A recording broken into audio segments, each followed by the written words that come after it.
Alléluia. Nous allons continuer avec le thème sur la prière victorieuse. Nous sommes sur le chemin de la prière victorieuse. Et on dit d'une prière qu'elle est victorieuse lorsqu'elle produit à celui qui a prié la joie parfaite. Si tu es conduit à travers la prière à entrer dans la joie parfaite, la prière a été pour toi victorieuse. Et nous avons vu que le désir de Dieu pour chacun de ses enfants, c'est que sa joie soit parfaite. Alléluia. Donc ce matin, nous allons voir le chemin de la prière victorieuse, ordonné, commandé. Ordonné, commandé. Lis pour nous Marc 9, versets 25 à 26.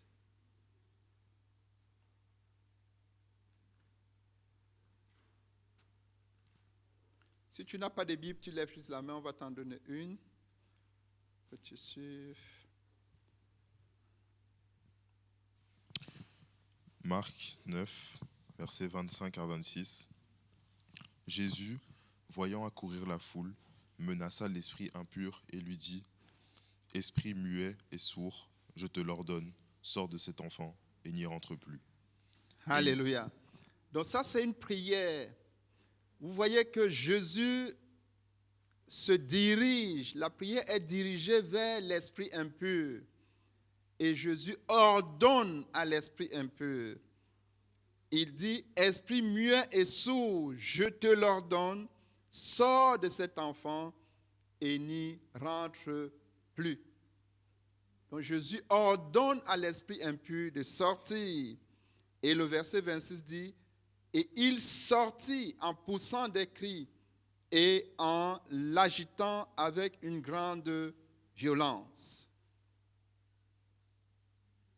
Donc Jésus a ordonné à l'esprit impur de sortir. Et l'esprit est sorti. Donc vous voyez ici, la prière n'est pas dirigée vers Dieu. Jésus n'a pas parlé à Dieu. Il a ordonné à l'esprit impur. Alléluia. Lis également pour nous dans Marc 4,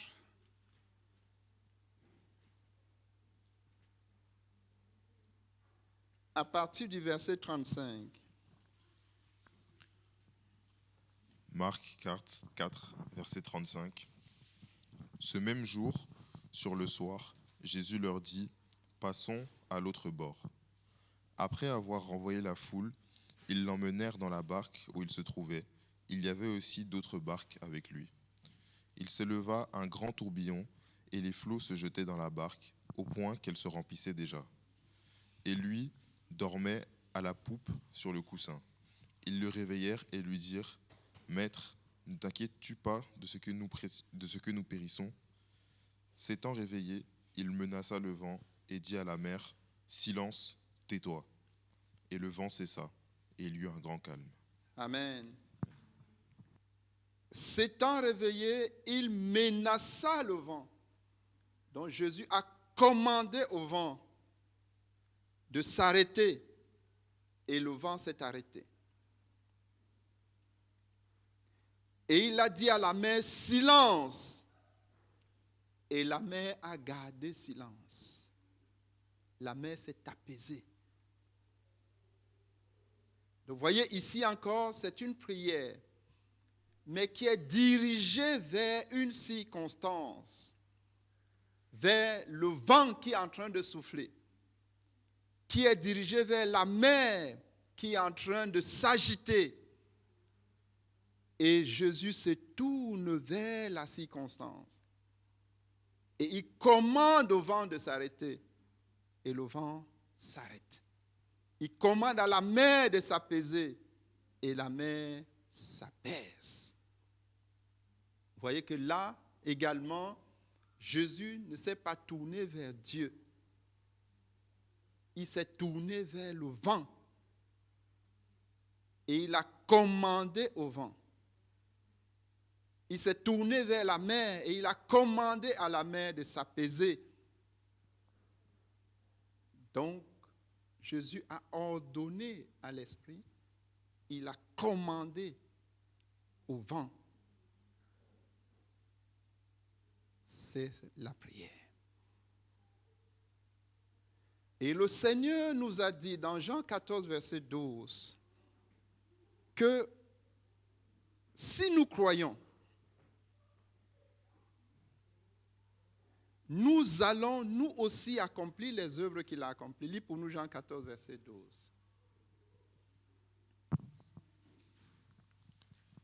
Jean 14, verset 12.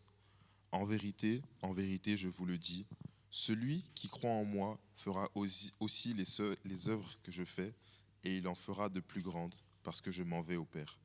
Note bien ça. Jésus dit que si tu crois en lui, donc toi qui es là assis, tu crois, parce que tu es un croyant. Le croyant, c'est celui qui croit en Jésus-Christ. Il dit que si tu crois, tu feras les œuvres qu'il a faites. Chaque croyant en Jésus-Christ, il dit qu'il fera les œuvres qu'il a faites. Et il en fera de plus grandes parce qu'il s'en va au Père. Et il s'en va au Père faire quoi? Il s'en va au Père nous envoyer le Saint-Esprit. Afin que par le Saint-Esprit, chacun de nous fasse les œuvres que Jésus a faites. Chaque croyant. Et entre autres de ces œuvres, il y a les deux choses que nous venons de voir. Jésus a ordonné à l'esprit sourd-muet de sortir. Et l'esprit est sorti. Jésus a commandé au vent de s'arrêter et à la mer de s'apaiser. Et le vent s'est arrêté et la mer s'est apaisée. Et il nous dit donc, à toi et moi, qui sommes ses disciples et qui croyons en lui, que nous aussi, nous allons faire les œuvres qu'il a faites. Autrement dit, nous aussi, nous allons ordonner à un esprit méchant de sortir et il va sortir. Si nous croyons. Nous aussi, nous allons commander au vent de s'arrêter et il va s'arrêter. Nous allons commander à la mer de s'apaiser et elle va s'apaiser. Si nous croyons. Et il dit clairement qu'en vérité, donc c'est vrai, c'est la vérité. Si tu crois. Ça, c'est une chose déterminante.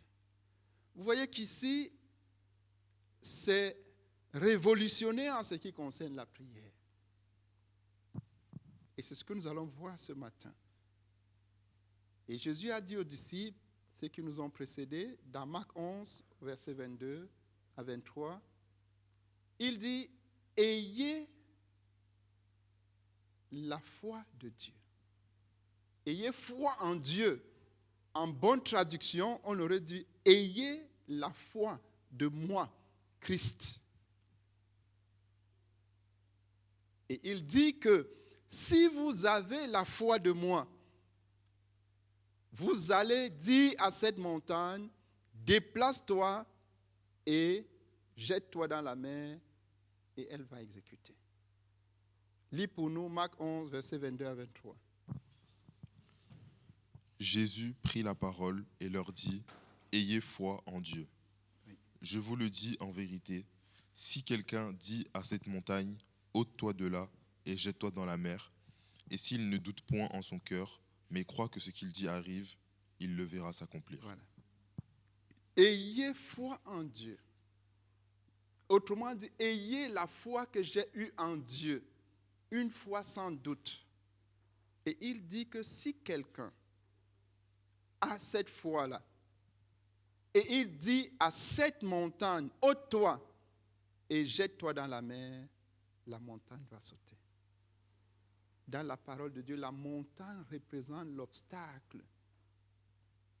Ce qui te bloque le chemin, ce qui t'empêche d'avancer. Il dit que si quelqu'un a la foi, et il dit à la montagne, ôte-toi, la montagne va sauter. Qui comprend?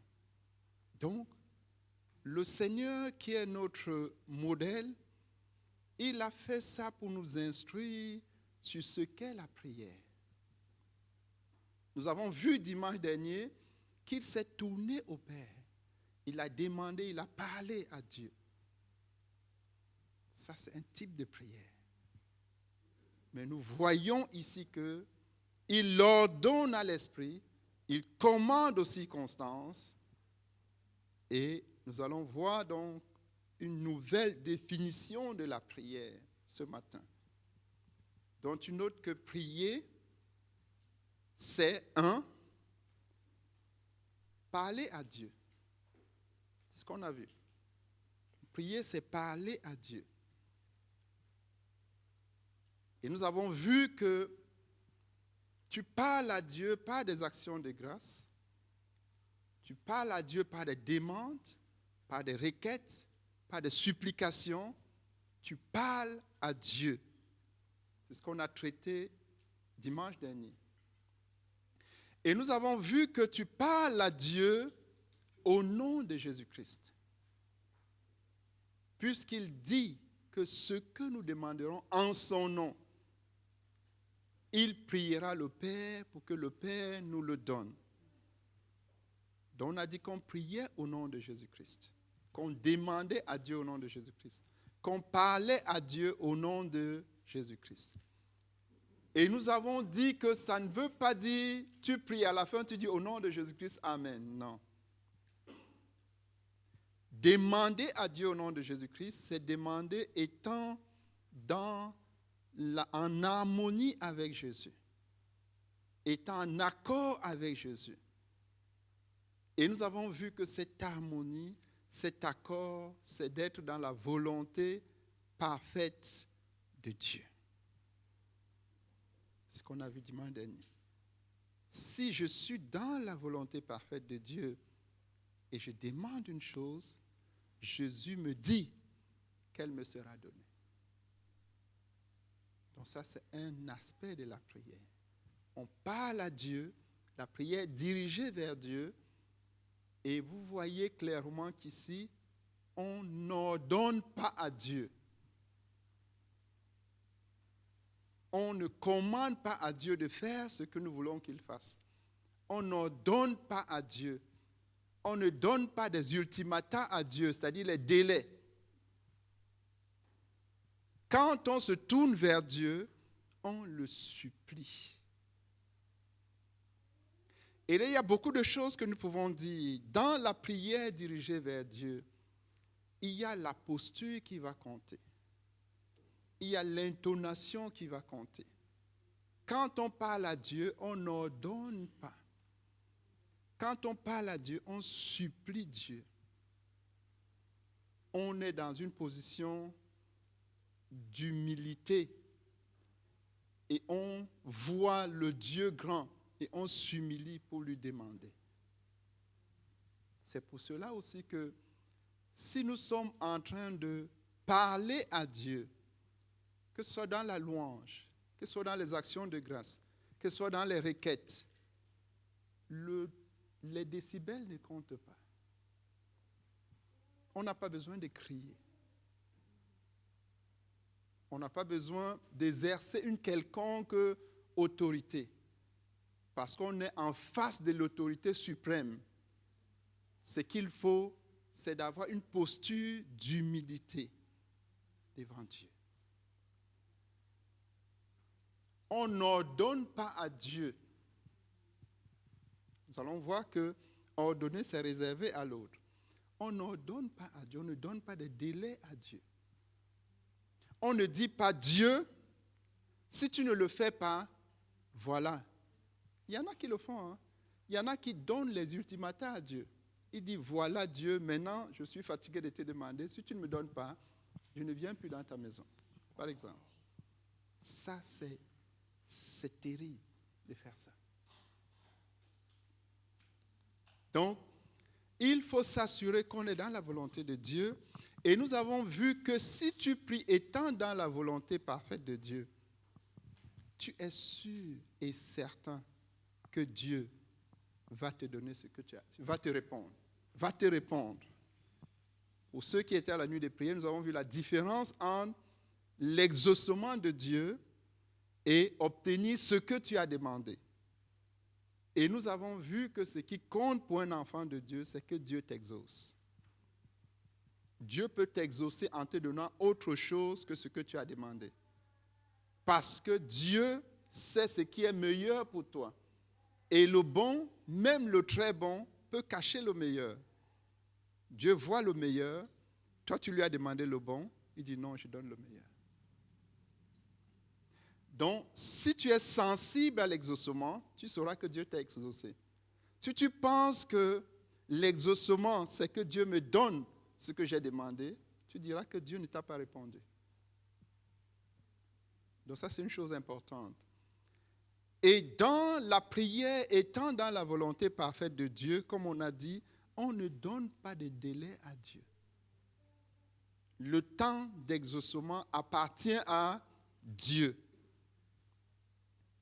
Mais on est certain que Dieu va exaucer. Puisque ce que la Bible dit dans 1 Jean 5, verset 14. Si tu crois cette parole, la Bible, le passage nous dit que si tu demandes étant dans la volonté de Dieu, tu sais que Dieu t'écoute. Tu as l'assurance que Dieu t'écoute. Et le verset 15 nous dit que si tu as l'assurance que Dieu t'écoute, tu peux déjà faire tes plans par rapport à ce que tu vas recevoir parce que Dieu va t'exaucer. Alléluia. Donc, prier étant dans la volonté parfaite de Dieu. Ça, c'est très important. Si tu décides de prier étant dans la volonté parfaite de Dieu, tu as décidé de prier jusqu'à ce que Dieu réponde. C'est ce que ça veut dire. Donc, ne commence pas à prier si tu n'es pas prêt à prier jusqu'à ce que Dieu réponde. Être dans la volonté de Dieu, c'est prier avec persévérance jusqu'à ce que Dieu te réponde. Et tu es certain que Dieu va te répondre. Alléluia. Vous avez peut-être entendu parler de l'histoire de John Newton. La maman de John Newton était une femme pieuse qui, comme toutes les mamans pieuses, racontent les histoires de Jésus à leurs enfants quand ils sont petits. Elle a dû certainement raconter à John Newton comment Jésus avait apaisé le vent, comme on vient de voir. Comment Jésus avait demandé à la mer de cesser de s'agiter. Et elle priait pour son fils, pour son salut. Mais malheureusement, elle est morte très tôt. John Newton n'avait que 6 ans. Mais elle avait prié. Elle avait prié dans la volonté parfaite de Dieu concernant le salut de son fils. Elle est partie. Quand elle est morte, le papa était un peu désespéré. Il a confié John Newton aux négriers. Donc, c'était les personnes qui voyageaient en bateau, qui allaient chercher les esclaves en Afrique essentiellement et qui les amenaient partout. Donc, il partait de l'Angleterre pour faire ça. Et donc, le petit John a donc été confié à un négrier et il faisait ce voyage-là. Après, il s'est formé, il a continué dans cette voie, ainsi de suite. Et donc, lors d'un voyage partant de l'Afrique de Sierra Leone pour l'Angleterre en bateau, il y a eu une terrible tempête qui a soufflé. Et John Newton était sûr qu'il va mourir. Donc là, il ne va pas s'en sortir. Il s'est souvenu de sa maman qui lui racontait les histoires de Jésus qui apaisent la tempête. Il s'est souvenu de sa maman qui priait pour lui afin qu'il donne sa vie à Jésus. Mais entre-temps, il était devenu quelqu'un de terrible. La Bible dit quand il faisait cette traite-là, parce que ce qui s'est passé, quand il a fait un voyage en Sierra Leone une fois, la reine de Sierra Leone l'a récupéré et a fait de lui un esclave. Et elle le maltraitait tellement. Après, un des amis de son papa a pu intervenir, on l'a libéré, il a donc continué son travail de transporter en bateau les esclaves pour l'Angleterre et le reste du monde. Il a grandi ainsi. Et donc cette tempête arrive. Ce qui se passait, c'est que quand il transportait les esclaves, se souvenant de comment il avait été maltraité, en plus par une qui pouvait être aussi son esclave, pendant qu'il traversait dans l'Atlantique, il jetait les esclaves à la mer. Et pendant que les requins se levaient pour manger, il se réjouissait de ça. Donc c'était un de ces moments de divertissement. Et le prétexte qu'il utilisait, c'est que la reine de Sierra Leone l'a maltraité. Donc lui aussi va maltraiter tous ces esclaves-là. Il arrive donc que lors de ce voyage, la tempête, une violente tempête s'ouvre. Il sent qu'il va mourir. Et il se rappelle, pourquoi je vous raconte cette histoire, la prière d'une maman qui prie selon la volonté de Dieu, qui prie pour que son enfant soit sauvé, peut être exaucée 40 ans après. Il s'est souvenu que sa maman priait pour lui qu'il soit sauvé. Et il s'est souvenu que sa maman lui lisait les histoires de Jésus. Et une de ces histoires, c'était que Jésus a apaisé la tempête. Et c'est comme ça que John Newton se tourne vers Dieu et il dit, je t'accepte comme mon Seigneur et Sauveur. Et il demande à Jésus, tout naïvement, un jeune croyant, juste parce que sa mère avait raconté cette histoire, il dit à Jésus, apaise la tempête. Et Jésus a apaisé la tempête. Et c'est comme ça que John Newton va arriver en Angleterre sain et sauf. Et il va donc composer le célèbre cantique Amazing Grace. Grâce incroyable de Dieu. Alléluia. Oui.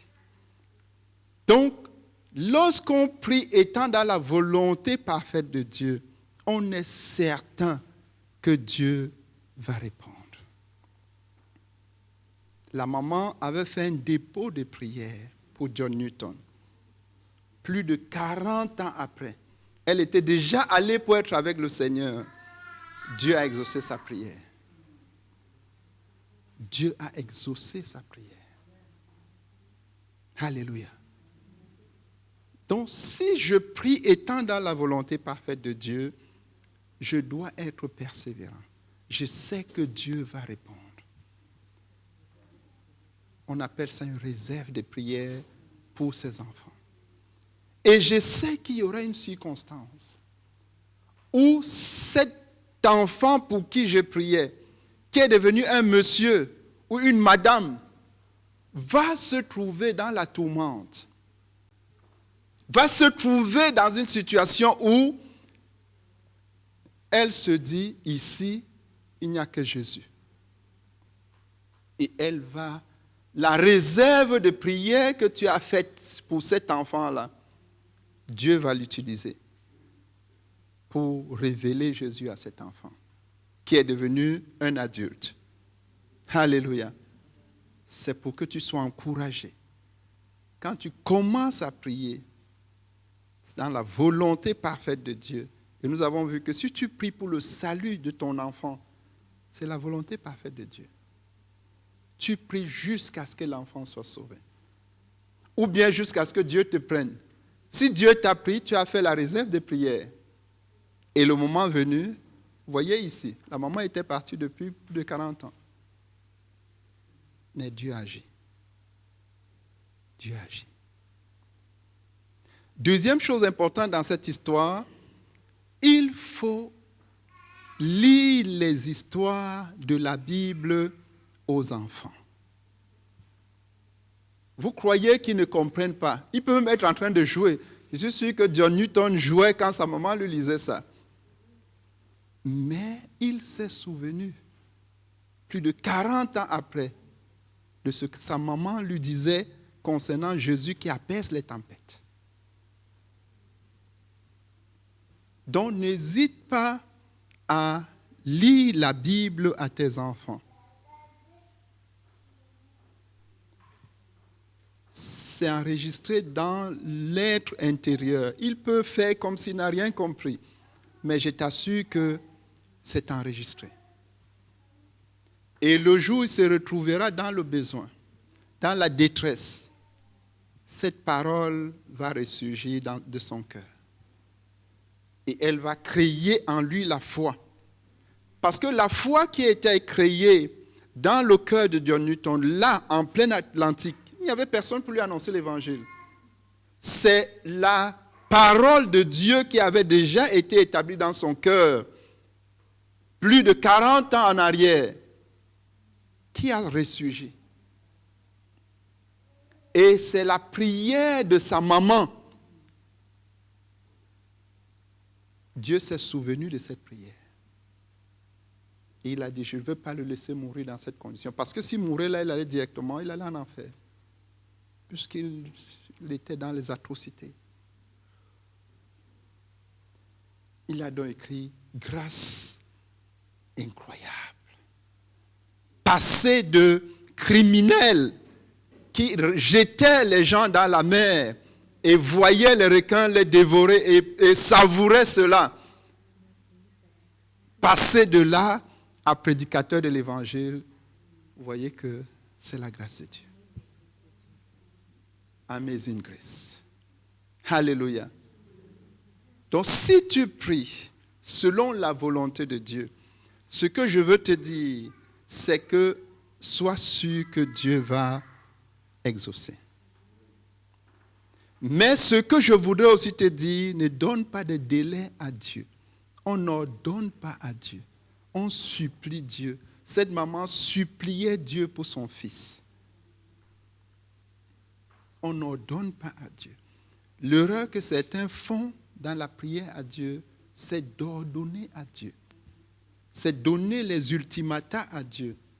C'est de mettre Dieu à défi. On ne défie pas Dieu. C'est de mettre Dieu à l'épreuve. On ne met pas Dieu à l'épreuve. Non. On prie étant humble. On prie étant convaincu que Dieu va répondre en son temps. Et comme on est sûr que Dieu va répondre, on continue à prier jusqu'à ce que Dieu réponde. Continuer à prier, ce n'est pas un manque de foi. Continuer à prier, c'est une manifestation de la foi. Tout le monde comprend? Oui. Parce que celui qui a la foi sait que Dieu va répondre. Et comme il sait que Dieu va répondre, il continue à prier jusqu'à ce que Dieu réponde. Tout le monde comprend? Donc ça, c'est envers Dieu. Et ne pas ordonner à Dieu. On n'ordonne pas à Dieu. On supplie Dieu. Parce qu'il n'est redevable envers personne. Il n'est redevable envers personne. Il pouvait laisser John Newton aller aussi être mangé par les requins. Mais il a manifesté sa grâce. Alléluia. Donc ça, c'est le premier aspect de la prière. Parler à Dieu, demander à Dieu à partir d'une vie dans la volonté parfaite de Dieu. Et s'assurer que Dieu va répondre. À travers les textes que nous avons lus, nous voyons qu'il y a un deuxième aspect de la prière. C'est ordonner à l'ennemi et commander à la montagne. C'est ce que nous allons voir. Donc, si tu as en face l'ennemi, les esprits, un esprit méchant, un esprit impur, quelque chose de spirituel. Donc, il faut bien distinguer les deux. Donc, l'ennemi, c'est l'ennemi spirituel. C'est une entité spirituelle qui te bloque, qui te perturbe, qui te dérange. Ici, nous avons vu dans le passage, c'était un esprit muet et sourd qui rendait l'enfant muet et sourd. Ça peut être un esprit de maladie qui te donne les maladies. Toutes les maladies ne viennent pas d'un esprit. Il y a des maladies qui viennent des aléas de la vie. Mais il y a aussi des maladies qui viennent des esprits de maladie. Donc ça peut être un esprit qui t'injecte les maladies. Ça peut être un esprit qui te tient dans la captivité. Ça peut être un esprit qui te tient dans l'immoralité. Ça peut être un esprit qui te tient dans le monde. Il y a un esprit. Il y a une dimension spirituelle. Là, nous voyons, Jésus nous dit que dans ce cas-là, on se dirige vers l'esprit et on ordonne à l'esprit. Vous voyez, il a dit, esprit muet et sourd, sort. On parle à l'esprit. On ordonne à l'esprit. Donc, la prière est dirigée contre l'esprit. Et là, une prière qui est dirigée contre l'esprit a des caractéristiques. Là aussi, la posture va changer. Je ne peux pas être en train d'ordonner à un esprit de sortir en me relaxant. Non. Je ne peux pas être en train d'ordonner à un esprit de sortir en faisant comme si j'étais en train de parler à ma fiancée ou à mon épouse. Non. Je ne peux pas être en train d'ordonner à un esprit de sortir en me relaxant. Donc on réprime l'esprit. On exerce l'autorité déléguée par Christ. Le Seigneur nous a dit dans Luc 10, verset 19, « Je vous ai donné le pouvoir. » Donc lorsqu'on veut ordonner à un esprit, la posture change, l'intonation change, on exerce l'autorité. Siffle, là, le nombre de décibels peut avoir un impact. Parce que dans l'autorité, l'intonation de la voix fait partie de l'autorité. Vous voyez, hein, c'est pour ça que certains qui veulent exercer leur autorité, il faut, donc ça compte. La posture compte. Mais au-delà de ces aspects, c'est surtout l'autorité spirituelle que tu acquiers parce que tu es dans la volonté parfaite de Dieu. Donc tu ne peux pas faire ça sans avoir l'autorité. Vous vous rappelez des fils de Sheva. Ils ont voulu ordonner à l'esprit, ils n'avaient pas l'autorité, l'esprit les a bien tabassés. Alléluia. Donc, on ordonne à l'esprit. Quand il y a un esprit identifié comme étant un esprit impur, soit parce qu'il se manifeste, soit parce que tu sais que tu l'as, ce n'est pas vers Dieu. Tu peux d'abord prier à Dieu et dire, je te rends grâce de ce que tu m'as donné l'autorité. Mais quand il s'agit d'ordonner à l'esprit, tu te diriges vers l'esprit. Si au lieu d'ordonner à un esprit de sortir, tu commences à prier à Dieu, tu fais une mauvaise prière. Qui comprend? Donc, s'il y a un esprit identifié comme étant un esprit méchant, qui est en train de te nuire, qui est en train de nuire quelqu'un d'autre, et tu veux exercer l'autorité, tu te tournes vers l'esprit et tu ordonnes à l'esprit. C'est une prière qui est simple. Tu ne fabriques pas ta prière. Tu fais comme Jésus a fait et comme les premiers disciples ont fait. Lis pour nous Jean 16, non pas Jean, Acte 16, verset 18, dont l'exemple de Paul.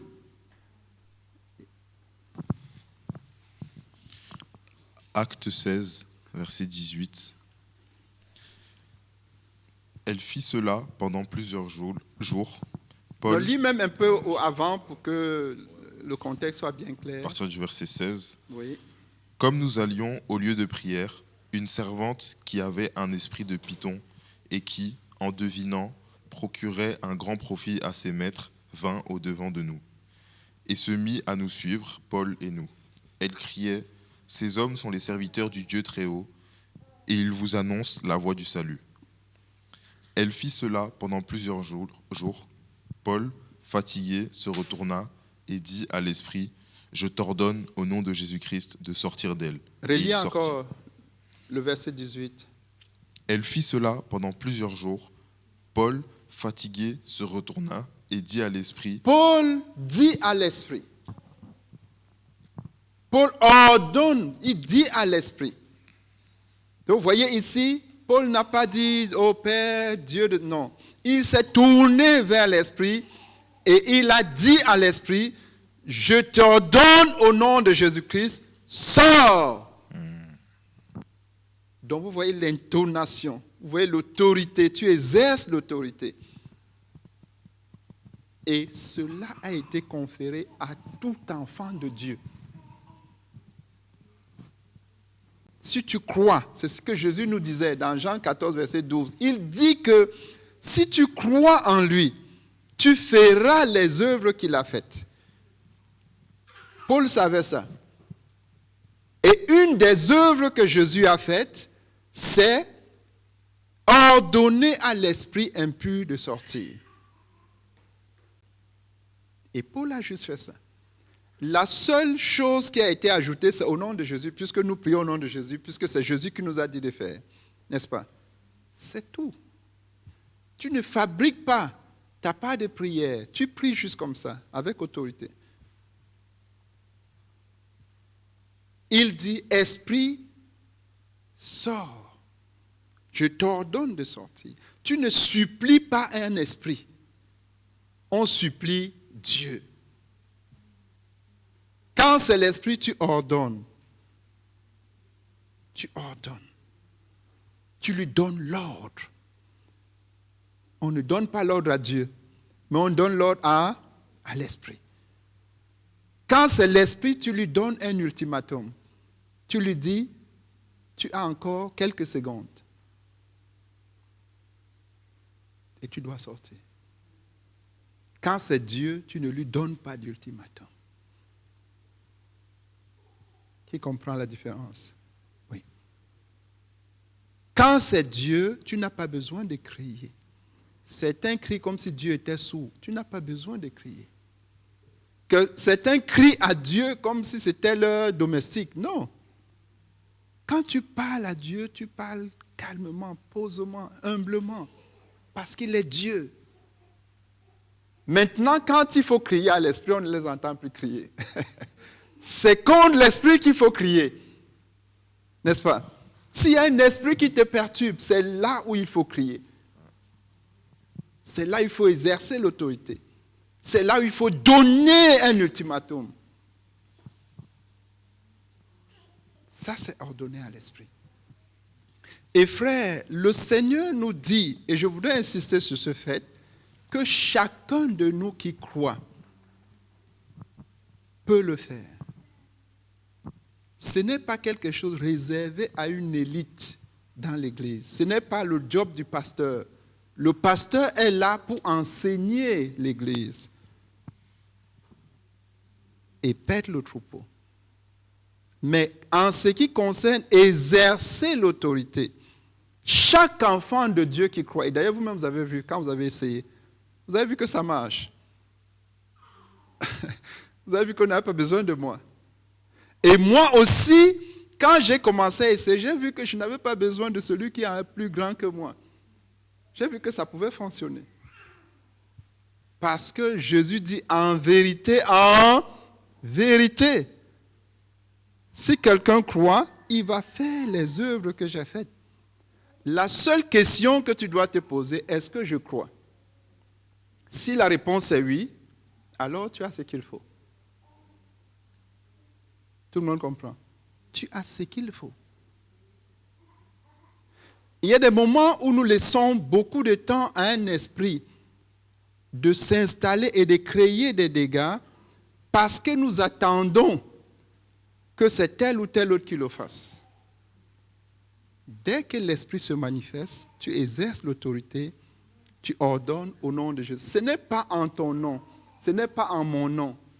Même si tu m'appelles et que je viens, ce n'est pas moi. C'est ce que Pierre et Jean expliquaient dans Acte 3.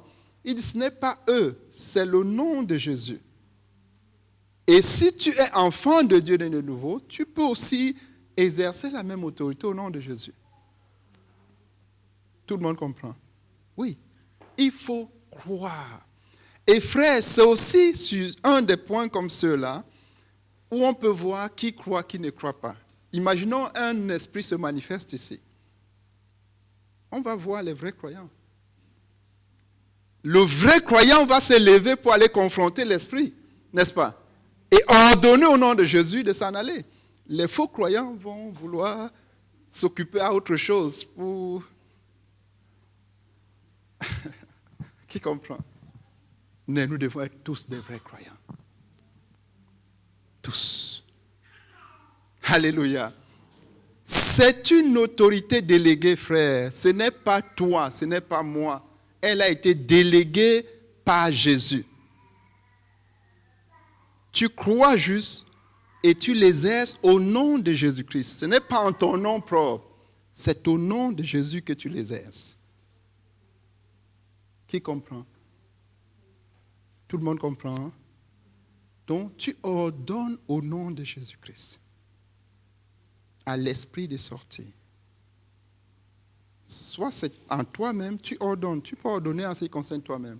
Soit c'est en quelqu'un d'autre, tu ordonnes. Maintenant, vous voyez que dans le cas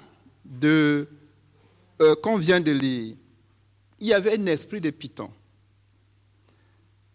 Il y a des cas où un esprit va se manifester. Donc là, on peut ordonner facilement. Il y a aussi des cas où l'esprit ne se manifeste pas. Le Seigneur ne nous a pas demandé d'aller chercher les esprits pour chasser. Tout le monde comprend? Non. S'il y a un esprit, s'il ne se manifeste pas, s'il se manifeste, on le chasse. Tout le monde comprend? Oui. On ne va pas aller chercher les esprits pour chasser. Alléluia. Donc ça, c'est tout ce qui est esprit. On ordonne à l'esprit de sortir. Et comme on disait, il y a certaines maladies qui sont entretenues dans les êtres humains par l'esprit. Il y a un esprit de maladie. Et très souvent, nous allons voir que dès qu'on a ordonné à l'esprit de partir, la personne trouve la guérison. Soit à l'issue d'un processus de traitement qui ne fonctionnait pas, parce qu'il y a la dimension physique et il y a la dimension spirituelle. Si c'est un esprit de maladie, il agit au niveau spirituel et l'impact est au niveau physique. Donc, quel que soit ce qu'on va faire au niveau physique, en termes de traitement, ça ne va pas fonctionner. Le jour où on chasse l'esprit, donc on met terme à son emprise au niveau spirituel, le traitement peut fonctionner. Enfin, le traitement va fonctionner. Ou peut fonctionner, disons comme ça, puisque, bon, il y a aussi des cas où, voilà, ça ne fonctionne pas et la personne meurt. Mais tout au moins, le fait d'ordonner à l'esprit permet de chasser cet esprit-là et de mettre fin à son emprise dans la personne.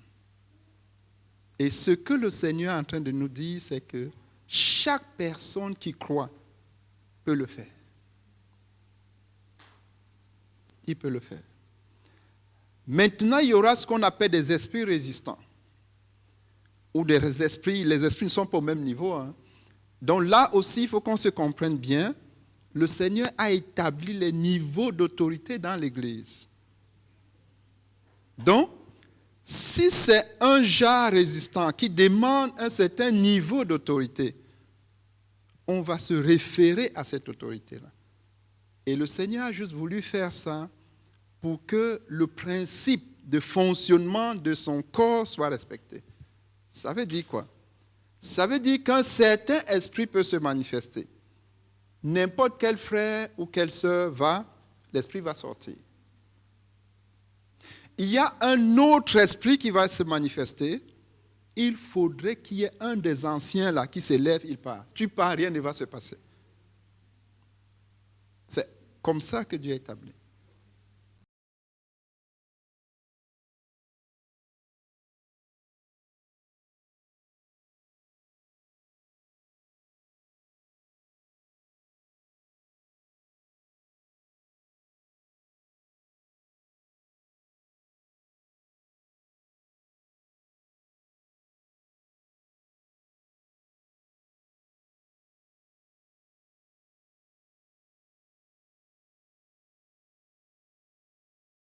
Et c'est comme ça. Donc nous devons identifier, nous devons d'abord exercer, même si tu n'as pas un bon discernement, tu exerces à ton niveau, avec foi. Si ça marche, gloire à Dieu. Si ça ne marche pas, ça peut être soit que ta foi n'est pas suffisante, donc il faut travailler ta foi, ou ça peut être que ce n'est pas ton niveau d'autorité. Là maintenant, humblement, tu te réfères à quelqu'un qui a un niveau d'autorité supérieur. Tout le monde comprend ce point? Oui. Donc c'est pas parce qu'on a dit ordonner que tout le monde va ordonner et n'importe comment, non. Alléluia. Donc il y a la hiérarchie. Mais en ce qui concerne la plupart d'esprits, comme là l'esprit qui est... Chaque enfant de Dieu peut le faire. Chacun de nous. Gloire à Dieu. Donc ça, c'est quand c'est spirituel, on ordonne à l'esprit. Et si on a eu le discernement, on ordonne de manière précise. Vous voyez, Jésus a dit, esprit muet et sourd, je t'ordonne, sors. Vous voyez? Et il y a un travail qui est important, c'est de pouvoir discerner l'esprit. Parce qu'il y a des esprits qui sont, comment je vais dire ça, en fait, ils ne se laissent pas discerner facilement. Là, ça demande un travail de prière, un travail de s'attendre à Dieu, de prier jusqu'à ce que le Seigneur nous révèle quel est le genre précis afin que la prière soit efficace. Puisque quand le Seigneur a fait ça, il a expliqué aux disciples. Et il a dit qu'il faut 3 choses. 1, la foi. 2, la prière. Et 3, le jeûne. Il y a des esprits qui vont sortir juste si tu exerces la foi. Il y a des esprits qui vont sortir quand, en plus de la foi, tu pries. C'est-à-dire, tu pries. Il y a des esprits qui sortent après 1 minute de prière. Il y a des esprits qui vont sortir après 48 heures de prière intense. C'est-à-dire que vous commencez là, c'est 48 heures que la délivrance se produit. Donc, il faut l'endurance. Il faut une confiance totale à Dieu. Et il y a aussi des esprits qui ne vont sortir que si nous ajoutons à la foi et la prière le jeûne. C'est ce que Jésus a dit. Donc, si tu as affaire au genre qui ne peut sortir que par la foi, la prière et le jeûne, et toi tu ne pries pas, ou tu ne jeûnes pas, il ne va jamais sortir.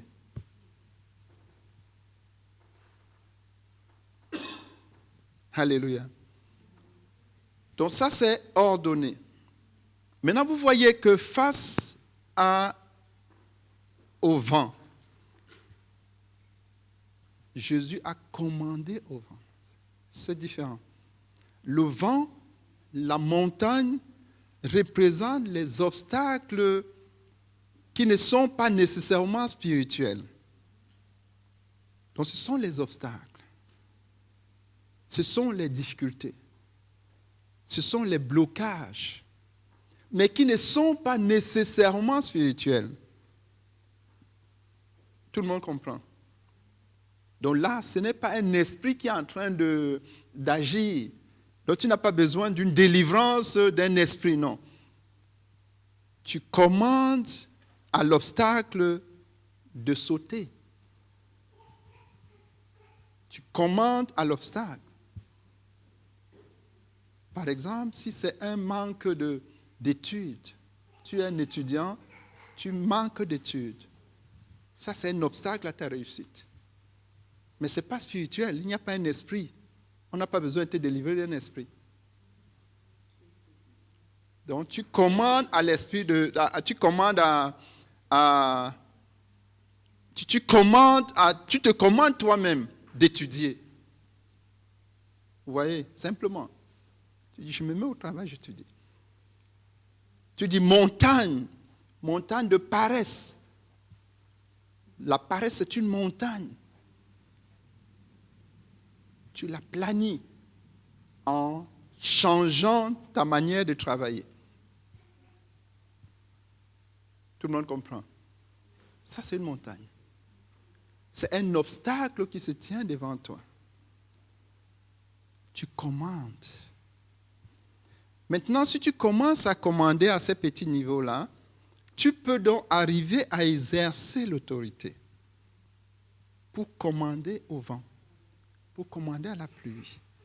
J'ai assisté personnellement à un exercice où notre leader qui est allé pour être avec le Seigneur, le frère Zach, a commandé. J'ai fait un voyage au Cameroun. À l'époque, on était en Allemagne. On était à une réunion. Et comme c'était une réunion en plein air, il a commencé à pleuvoir. Sérieusement. Le frère Zach a juste levé la main comme ça. Il ne nous a rien dit. Il s'est juste tourné vers le sang. Il a levé la main. Et il a commandé à la pluie et la pluie s'est arrêtée. Maintenant, tu ne vas pas dire que comme il a fait ça, toi aussi tu dois le faire. Mais tu peux faire. Si tu essaies, tu vas voir que ça marche. Mais c'est arrêté immédiatement. Et on a fait la réunion, on a fini sans une goutte. J'étais tellement, à l'époque, j'étais tellement émerveillé.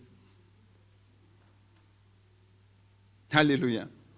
Donc, on peut commander aux circonstances jusqu'à un certain degré. On peut. Mais il faut que tu entres dans l'autorité déléguée. Donc la montagne, cette montagne, puisque ce n'est pas la montagne, c'est cette montagne. Il dit, lis encore pour nous Marc 11, verset 23. Oui, Marc 11, verset 23. Je vous le dis en vérité, si quelqu'un dit à cette montagne, ôte-toi de là et jette-toi dans la mer, et s'il ne doute point... Si quelqu'un dit à cette montagne, donc tu dois identifier ta montagne. Qu'est-ce qui est l'obstacle? Qu'est-ce qui m'empêche d'avancer? Est-ce la paresse? Est-ce la gloutonnerie, le fait que je mange trop? Qu'est-ce qui est l'obstacle devant moi? Et tu parles à l'obstacle. Tu dis au nom de Jésus-Christ, paresse, je mets un terme. Est-ce l'indiscipline? Est-ce le manque de priorité? C'est ça la montagne, l'obstacle. Et le Seigneur dit que tu commandes à la montagne de sauter. C'est-à-dire tu enlèves la montagne. nous avons, chacun de nous en tant qu'enfant de Dieu, nous avons l'autorité pour le faire. Tu peux commander à la circonstance. Tu peux commander à la paresse de te libérer et commencer à travailler. Dieu. Tu peux commander au désordre de mettre un terme et commencer à être ordonné. Tu entres dans ta chambre. Tu dis au nom de Jésus-Christ, désordre, à partir de ce jour, je mets un terme. Je me sépare de toi. C'est ça qu'on appelle les montagnes. Et dès que tu as dit ça, tu mets ta chambre en ordre. Tu as ôté la montagne. Vous savez que le désordre, c'est quelque chose de terrible. Si tu es ici un jeune et que tu veux te marier plus tard, surtout les jeunes filles, il faut veiller à l'ordre. Être ordonné. Tu ranges ta chambre, elle est propre, elle est ordonnée. Donc la montagne, c'est quelque chose qui sera un obstacle, qui va t'empêcher d'avoir, par exemple, un mariage heureux. Parce que si tu es désordonné, ça ne va pas marcher. Tu dis au nom de Jésus-Christ, montagne, cette montagne de désordre, je mets un terme. Qui comprend? La montagne, c'est l'obstacle. Ça peut être, tu n'es pas propre. Quand on n'est pas propre, c'est un obstacle. C'est un obstacle. Je mets un terme à la saleté. Je décide d'être propre. Donc ici, ce n'est pas quelque chose où tu vas venir voir le pasteur ou qui que ce soit, ou un ancien, pour dire je veux la délivrance. Non. C'est tu commandes et tu agis de manière pratique. Ça, c'est les montagnes. Tu dis, je mets un terme. Alléluia. Et on a donc vu que tu dois exercer l'autorité au nom de Jésus aussi, hein, bien sûr, c'est toujours au nom de Jésus-Christ. Et tu dois être dans la volonté parfaite de Dieu. Ne faisons jamais l'erreur d'aller commander à un esprit si nous ne sommes pas dans la volonté parfaite de Dieu. Donc, si tu as un péché conscient dans ta vie, si un esprit se manifeste, ne tente même pas d'y aller. Parce que l'esprit va sortir et il va entrer en toi. Donc, il faut être dans la volonté de Dieu. Et le Seigneur nous dit aussi que nous ne devons pas nous précipiter à imposer les mains. Donc, ce n'est pas parce qu'un esprit s'agite qu'on doit immédiatement. Il faut être dans la volonté de Dieu. Et il y a des cas où on doit bien discerner. Est-ce que Dieu nous demande d'aller faire ça? Il dit, ne vous précipitez pas à imposer les mains. Tout le monde comprend? Oui. Donc, le Seigneur nous dit ici que ça doit être dans l'exercice de l'autorité et dans la volonté parfaite de Dieu. Là où la volonté parfaite de Dieu est connue, comme les cas qu'on vient de citer, Dieu veut que tu sois propre, que tu sois discipliné, que tu sois ordonné, que tu sois travailleur, c'est clair. N'est-ce pas? Oui.